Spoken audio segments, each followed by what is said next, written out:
Every Nigerian must be instrumental to the growth and development of our nation through the use of innovative energy and idea to lead and initiate policies that will sustain the economy and enhance good governance. With all the financial turmoil facing the world, it has become pertinent for exchange of new ideas that will enhance good governance. Please subscribe to our channels, listen to our messages and engage with us. With your support, we can transform the lives of all Nigerians. Welcome to the Season 2 of the NESG Radio.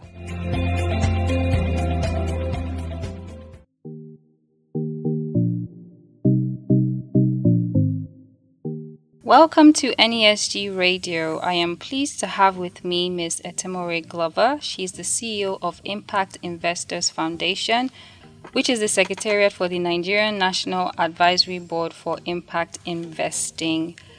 We will be delving into the gender aspect of impact investing in Nigeria. So we'll be looking into questions such as, can impact investing promote gender equity and female-led enterprises? I'm sure these are questions that you would like answered, so stay tuned to find out. My name is Oluwaseyi Vincent. I am your host for today. Ms. Glover, welcome to the studio. It's so good to have you here with us. Thank you, Oluwaseyi. Great. Okay, so let's get started. Evidence has suggested that access to finance is unfavorably skewed against women, irrespective of the sector. There is a need for more gender-focused financial instruments that will enable women-led MSMEs and social enterprises to have access to suitable finance for their businesses. What would you say is driving this observed inequality? Okay, thank you very much. First and foremost, the number of female participants in the space is very low. If you look at the MSME space, even particularly this research which will be launched this year, you find out that there is less than 10% of women that are in the MSME space, which is quite alarming for me as a person. And even if you look at the supply side, the number of female fund managers is also very low.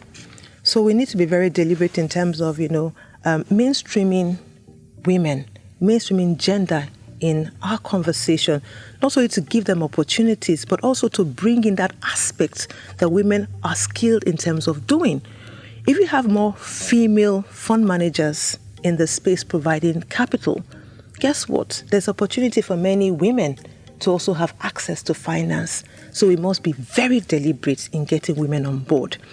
I want to be thankful, to a few DFIs that have come up with this 2X challenge framework, which I'll say is a baseline of how women can be incorporated across value chains, whether in management, whether in, as employees. We need to ask ourselves, how many women are filling in roles in my organization at board level, in my own, value chain, right? As an investor, you're asking your portfolio companies that how are you deliberately bringing in women on board? We cannot continue to sideline women. So gender is something that is on the top burner, particularly for all investors. Most DFIs will not fund without seeing that deliberate investment strategy that builds in women. I think that's the right way to go. So I'm saying that this is just the beginning point. The second point is, how are we getting regulations and policies to create opportunities for women where it becomes part of the entire framework? So what policies are out there in the impact investing space? Though there's no particular impact investing policies, one of the things we want to be very deliberate in doing through this project and also through the National Advisory Board is being clear that gender must be mainstreamed in our policy, creating opportunities for fund managers, female fund managers, particularly first-time fund managers, for female businesses, and what are the kind of incentives should we have? Then for intermediaries and fund managers designing financial instruments, the question we are asking is, how well do we understand the needs of women MSMEs? And how can we design, the right financial instrument that will meet each woman's need? Because our faces are different, our businesses are different. You need to speak the language of these women. And that is what we intend to do.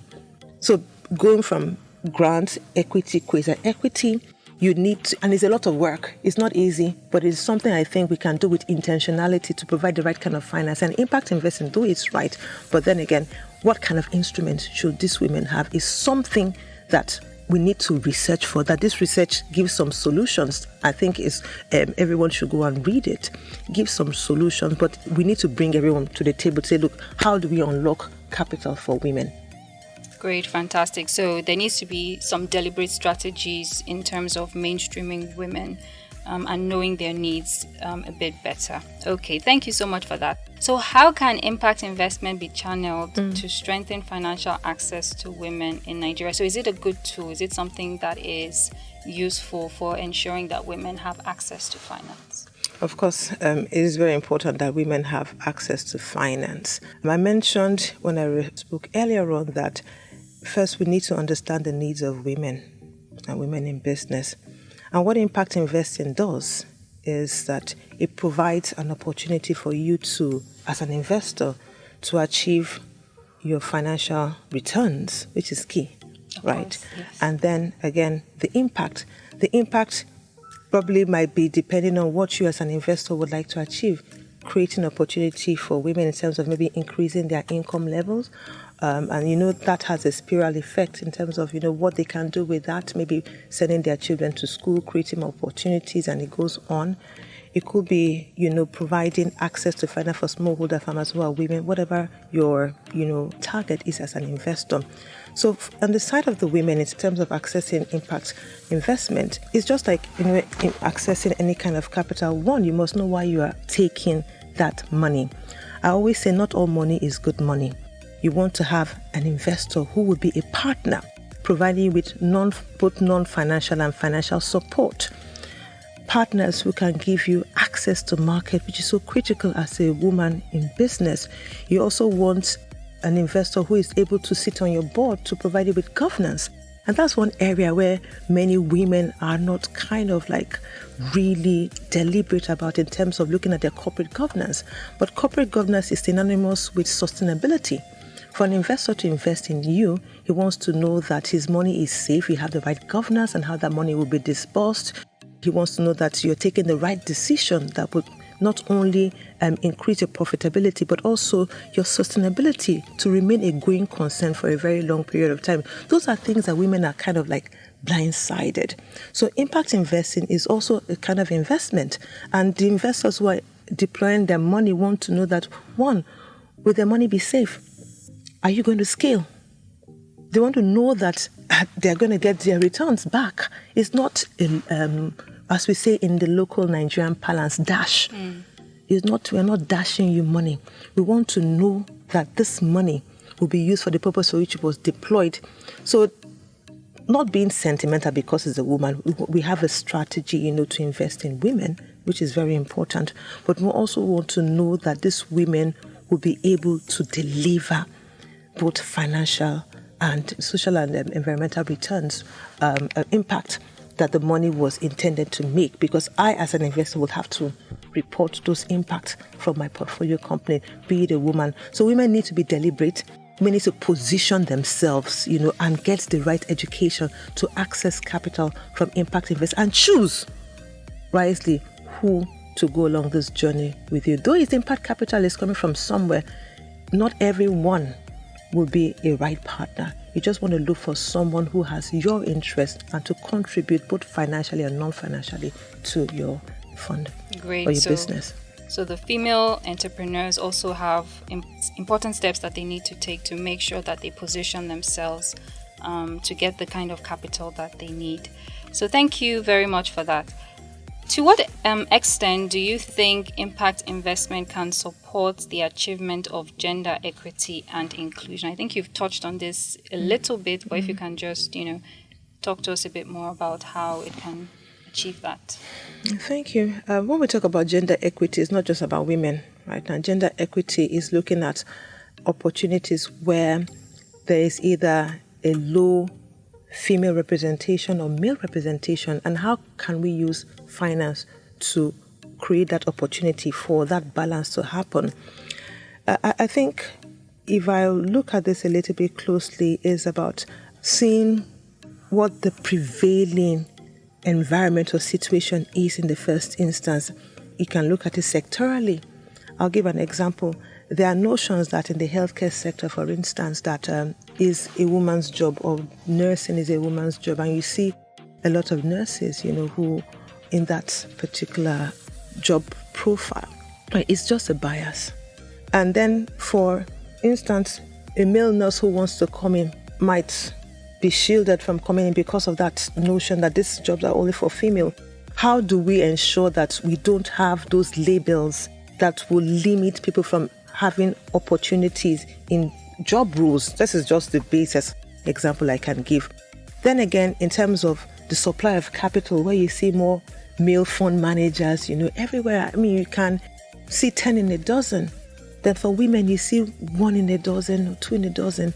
I think being very deliberate as regulators, policymakers, and even, other players like DFIs, limited partners who are owners of assets, telling stakeholders or intermediaries that they want to invest in, you have to change this, and give them a time limit for them to change how their composition of women representation, whether at their board level, whether in their IC investment committees, whether as staff. We must work with all of these stakeholders to start making a shift. I think nationally, women must be represented by 33.3% nationally. But I want to tell you that people have about 50%, baseline to say that in this organization at board level, we must have 50% women represented at board levels. We must have 50% quota for female employees. We must ensure that across our value chain, we must have 50%. It's a tall order. Do we meet it? No, but it's a target. So if you are able to get 30%, you have a 20% deficit to fill out. So it's a deliberate intention that we must, and consciousness that we must have to ensure that we are not blindsided. And that gender, like I said, is not only just for women, it's also for men. So where you come to a place where you have more female representation, then how do you increase the men participation? Because that brings about a balance in terms of decision making. And decision making is more balanced when you have everyone equally represented on the table, including young people too. Exactly, fantastic. So equal representation requires deliberate action. I think that's something that you have highlighted multiple times now. Okay, so on a more positive note, we've seen some financial products targeting women in Nigeria from institutions such as the African Development Bank, Development Bank of Nigeria, and Sterling Bank. So do you see an increasing awareness of the importance of promoting gender equity in access to finance and a rising trend in financial products favoring women? If so, do you see this trend being sustained?